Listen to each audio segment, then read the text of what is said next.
Hi, it's James again here from the 11 Plus Tutors.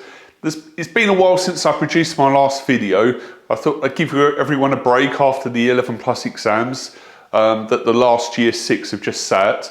But now I feel it's time to welcome new parents and new children. So even if you don't come to my own tuition, that's great. I'd like to offer and share with you this year lots of tips and things that I've seen work over the years. So today what I'm looking at here are the key pillars of 11 Plus success going forward. Key things that we need to do from the get-go, from day one, key disciplines and routines in our lives that set us up for success. So I think the main thing at the moment that I'm trying to get across to my own students is this idea of organisation.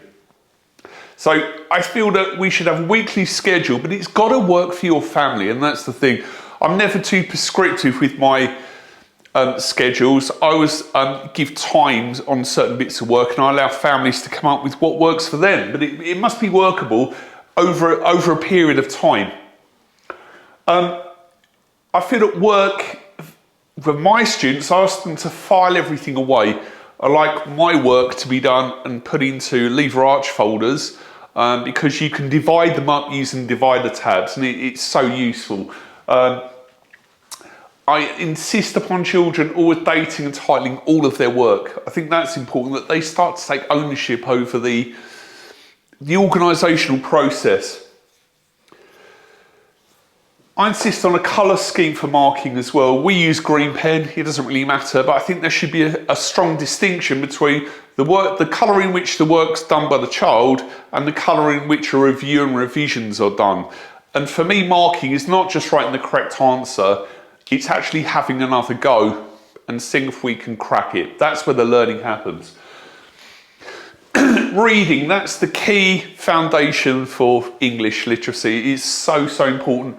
I just don't think you can be successful in the 11 Plus without being a reader. They are testing to see if your child is a reader, so we must, I would say, minimum half an hour a day.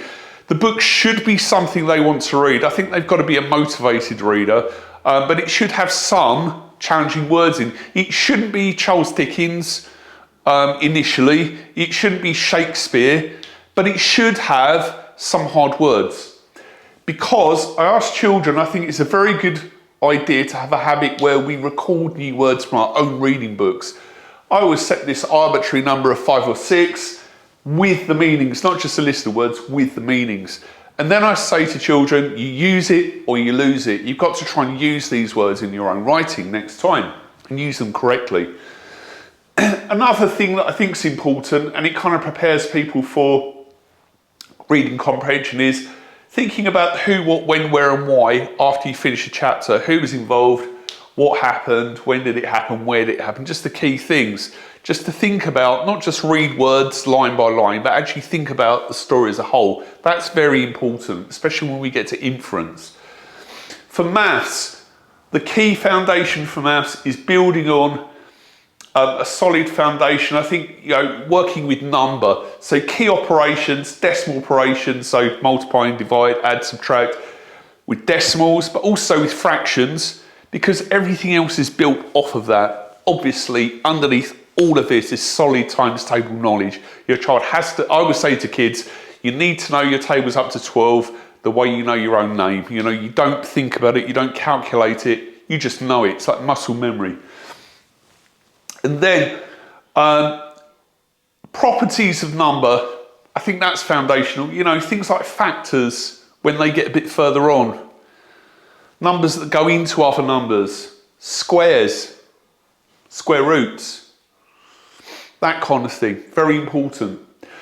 So I hope that's given you something to think about. I always say to everyone, when we start out on our 11 Plus journey, organisation is key, and getting the right routines in place will set you up for success. I hope you've enjoyed this video, and I'm really excited to get more of these out to you weekly. Goodbye.